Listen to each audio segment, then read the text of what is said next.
Hello and welcome back to Stories with Coach Sujata. An incident comes to mind, an incident that taught me a lesson for life. This happened in 1999 when I was in my first job as a customer service assistant for a leading airline in India. And as one of the allocations required of me, I was in the ticketing counter, the airport ticketing counter. The counter was absolutely empty. It was almost the last hour of my shift. Maybe another 20-30 minutes and my shift would have been complete. So I was sitting there at the ticketing counter. There are 3 ticketing machines usually, but we always had optimal manpower. So I was all alone there. It was just me, and we had an accountant who was sitting in the other counter there. So I was just sitting and I was almost prepared to call it a day. I had done an early morning shift. And then all of a sudden, I got to know from the RT set, from the walkie-talkie, that one of the other airlines had a flight cancellation. And what happens usually during a flight cancellation is that all those passengers' tickets get endorsed to another airline. In this case, all those tickets got endorsed to my airline. So there I was all alone. This was my first job. I had hardly any experience. And suddenly, outside the ticketing counter, we have this glass partition, and then the customers stand outside and they give us tickets, right? So across the glass partition, I could see almost 60 to 70 people, a huge, almost a mob of people around me. So out went customer service. We are expected to smile. We are expected to take the ticket. We are expected to ask for preferences. Usually in customer service training, we are trained that way. But at that moment, all the customer service went out of the window. All I was doing was I was looking at 3 different machines.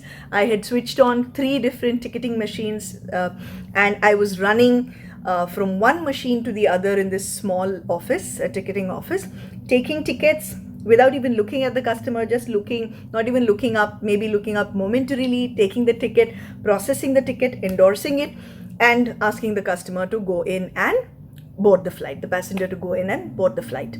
And while this was happening, suddenly I heard this loud shout, almost a bellow, a roar. "How dare you!" And I looked up. When I looked up, one of the customers was right in front of me, and he was wearing a khadi attire. He looked like a person who was from a very well-respected and maybe a political family, but he shouted at me saying, "How dare you not process my ticket first?" I looked at him, I smiled, and I said, "Sir, we have a process that we follow. There is a queue, you see, so I have to go as per the queue." And that moment, something absolutely unexpected, something shocking happened to me. The customer just flung his ticket, literally slapped his ticket on my face. Pat! The ticket came and hit me on my face. And the first reaction was instant tears in the eyes, and I felt like holding that ticket and actually flinging it back at the customer, saying, "Get lost." But then that is exactly when I remembered all those years and everything that my parents had taught me, that the airline had taught me, where they said, this is not what you should do. How you respond to the situation is something that's very important. And doing right is more important. So at that moment, I collected myself. I don't know, I was all of 21 years. I collected myself, held my breath, looked at that customer, smiled and said, "Sir, I'm really sorry. I understand that you're upset, but I have to follow my policy." I put his ticket aside calmly and continued taking other tickets. Now the customer started using all kinds of abusive language, really bad language that I had never heard in my life. But I started noticing something else also. I was shivering at that point. I was so upset. I was shivering. I was scared. But then at that point, of course, my supervisor came running from the backup office to relieve me, but I asked him to wait a moment and I continued taking tickets.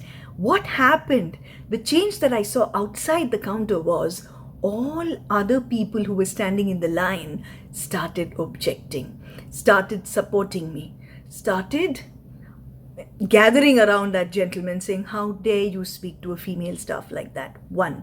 2, how dare you speak to anyone like that? She's only following the rules. And the situation was so tense. I was scared that it would get violent in no more within some time, shortly. But then my amazing supervisor, my duty manager, could handle the whole situation really well. The duty manager actually spoke to the customer directly, saying, "Sir, what you did was absolutely wrong. In fact, I must commend the way that my lady staff, my female staff, has responded to you very nicely, very politely and professionally." And he continued. He asked me, he relieved me at that point. I went into the back of office, I burst into tears. What am I talking about here? The reason that I spoke about this is very early on in 1999, in my first job, I realized that no matter what, if you do right, no one can point a finger. If you do right, if you go as per policy, you respond professionally, you are the better person. So this is something that I hope you all would appreciate. I'm sure many of you actually do this, but some of you, if you're thinking about whether that's the best course to follow or not, do think about this. Do think about this incident. Thank you so much. Do continue following Stories with Coach Sujata. Keep talking about this channel. Keep supporting this channel as you always have. Thank you and have a wonderful day.